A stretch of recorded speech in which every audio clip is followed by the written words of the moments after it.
So we have old business, we have minutes of the previous meeting, and I think we have a correction on the minutes that I noticed.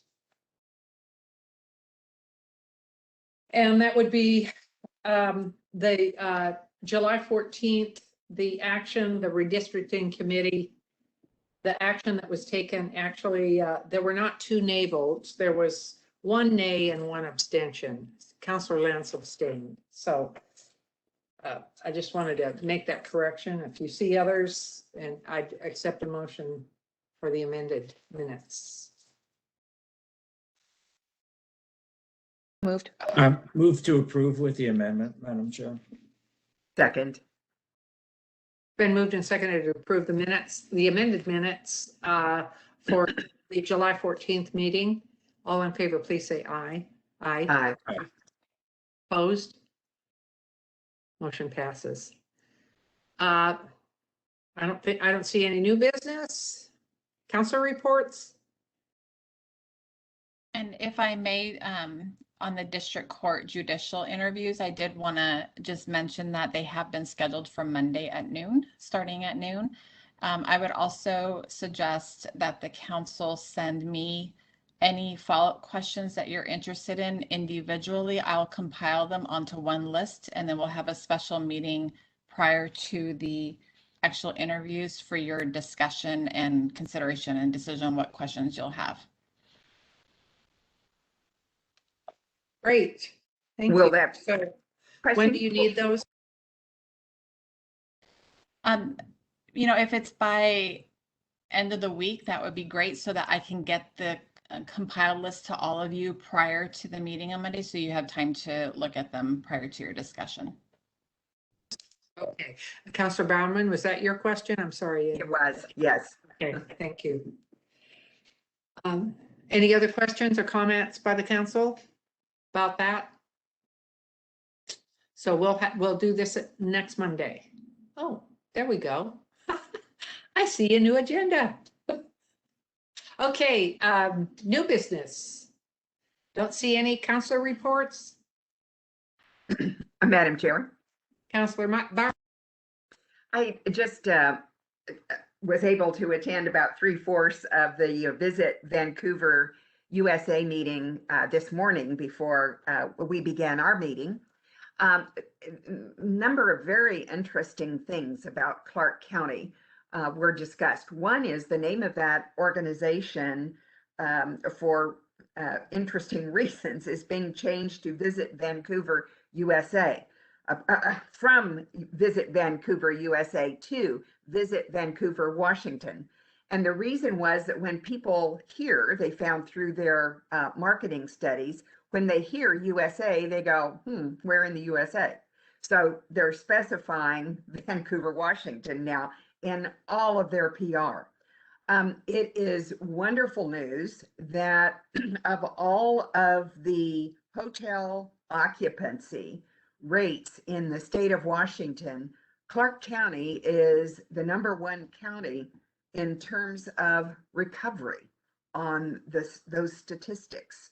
So that is certainly good news on many fronts, including the tax that comes in from lodging tax and so on. We are going to be having Dine the Couve again this year in October.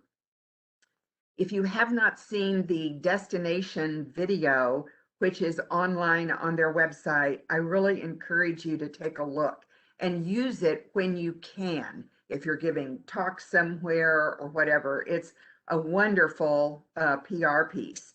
It was put out in June, and we're guaranteed to have 2.7 million impressions generated. As well, they are doing radio ads in various markets and digital ads, some in the day market, meaning the people who come in to Vancouver to visit but don't stay overnight, and then other digital marketing in areas where the people are likely to come and spend the night here as well, and therefore spend more money. There are 95,000 copies of the New Vancouver magazine that are just now hitting the newsstands. And if you have the need for any of those in your outreach efforts, please request them of the group. They'll be happy to oblige. Great, thank you for that report. Other reports? Council reports? Sure. Councillor Len. Yes. Last week I attended the RDPO meeting, which is the Regional Disaster Preparedness Organization that we're a part of with 4 Oregon counties. And it's a really fascinating, if terrifying, set of meetings.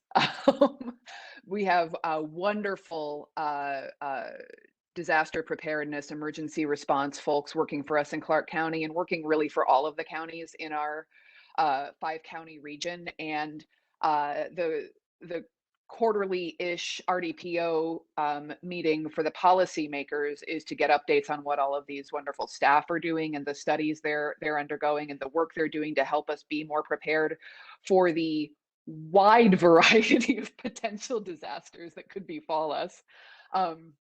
One of the big focuses has been the potential for the Cascadia subduction zone earthquake. And something that they've been working on a lot is preparing for how to manage the CEI hub, which is a hub, a connection of liquid fuel tanks over in Oregon along as you're heading out US 30 to head out of town. That hold about 90% of Oregon and Southwest Washington's liquid fuel supply at any given time, and also is situated right next to the river, so is on liquefiable soil should we have the large earthquake. So there's a lot of research and work going into what the status is, what the damages could be should something horrible happen, and how we can start to prepare for it. And one of the very interesting intersections for that problem is that they're largely privately owned. So while our governments can research what needs to be done, we have to work with the private owners on how to manage this and how to shore up these huge fuel tank areas. So that's something that is ongoing, and there's really good work being done on it. The other thing that we discussed was wildfire danger. And there is also another study that will benefit Clark County that all of the RDPO that has been paid for through RDPO, so our funds pay for it, to determine how we can be better prepared for the ongoing and increased wildfire risk every year. And so that's a sequential study that is going to determine risk level, but then also how do we mitigate that risk and what do we need to do to be more prepared. So that's going to be very useful for all of our first responders and firefighters. At the same time, because the risk is already here, there has been some grant work and some applications to help, especially our more rural areas and the suburban zone where rural areas meet urban, and that interface for how to prepare for wildfire in areas that we have not typically seen wildfire. And there will be some additional resources coming to all of our areas for that. So while it always takes me a couple of hours to recover from those meetings and the knowledge of all of the risks that we have, I then recover because we have really good people in charge of helping us through it. So. And Madam Chair, I have Thank just you. a couple of random, somewhat. So I've had some meetings with the Port of Kaminista-Washougal. I still have some more, so I don't want to get into the details of that yet. I read in the paper today that there is an earmark essentially for Vancouver Police Department for body cams. And I'm just wondering, how did we miss out? Is that in progress? Is the county manager aware of any issues with that? And, how did Vancouver maneuver that where we did not? So I'm somewhat concerned that we may have missed out. I have not seen the paper this morning, and I would have to go back and confirm, but my conversation initially with the city manager is they had some other funding that was returned to them that they were going to be using Where that funding came from, I can't recall specifically right now, but they did have a funding source identified. Does that mean that they may not need to take their piece of the action if we put this out to the people? The unfortunate thing is they can that funding could be used for multiple reasons under that umbrella, so they can just use it. But I'm gonna be having a very detailed conversation again with our finance and legal team, hopefully today or tomorrow, and we'll be bringing back to you information in one-on-ones. And then next Wednesday, we're going to be reviewing the documentation of everything that needs to go onto the ballot, and have that solidified next Wednesday for the August 3rd hearing. But there is some additional information I think would be beneficial for the council to be aware of before we take action to move forward. And then one last announcement. So we had our last joint Vancouver Clark County Homeless Committee meeting and did take a vote that we would open up the other positions that were available in the existing charter. Some lived experience as well as small city.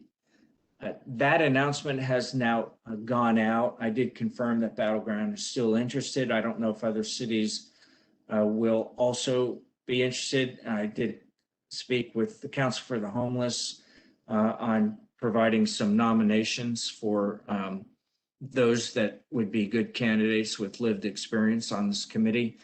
So that's in progress. The public announcement just went out, I think, yesterday. How many positions are those, and from where? From the cities?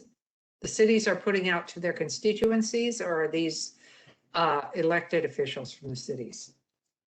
Yeah, so like most charters, they're pretty skimpy, but right now we have 2 unfilled positions for those with lived experience. It doesn't specify whether they're from the city or the unincorporated area.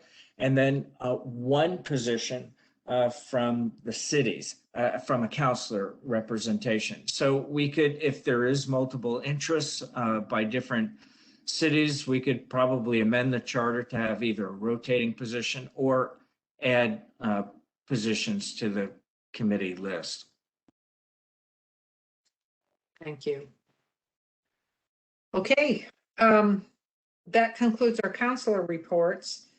Doesn't look like we have any work session requests and no policy issues update unless there's, Lindsay, are you there, and do you have anything? I am here. No update from me today. Okay, thank you. Well, Okay, Madam Chair, I have a question about that. I thought we were going to get a CPACER. Do we have a specific date to get briefed on that? We do. It's next week.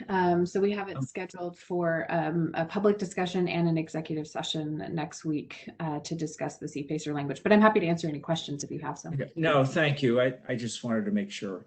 Yeah, due to some staff vacations, next week was the earliest date that we were able to do it.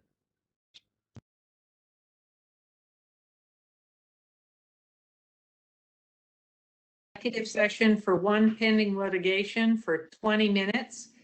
Taylor has pulled the potential litigation. So we're having 1 executive session for pending litigation for 20 minutes.